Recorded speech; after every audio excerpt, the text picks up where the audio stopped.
It's generally believed that with the coronavirus, the worst is yet to come. Some predictions by global experts say the virus will likely end up infecting most people in the world. In that case, it could become a seasonal illness like the flu. Our Choi Jung-yoon reports. Public health experts have been trying to gauge how bad the coronavirus outbreak will get and whether it will become a full-blown pandemic by calculating the pathogen's reproduction rate. And according to a recent report by U.S.-based investment bank J.P. Morgan Chase, South Korea's coronavirus epidemic has not yet reached its peak.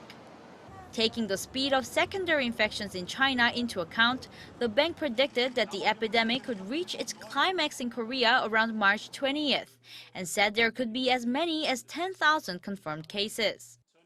The bank supposed 3% of the 2.4 million people living in Daegu had been exposed to the virus.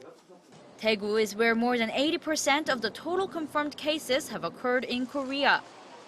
However, the South Korean health authorities said it's too early to make such assumptions.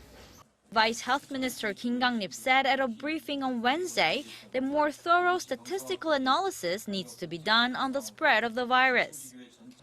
Meanwhile, some say the virus will ultimately become uncontainable.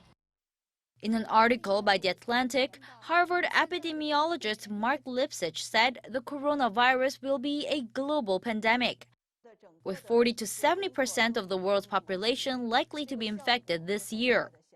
But he clarified that by saying many of those people won't have severe illnesses or even show symptoms at all, which is already reportedly the case for many people who have tested positive for the coronavirus.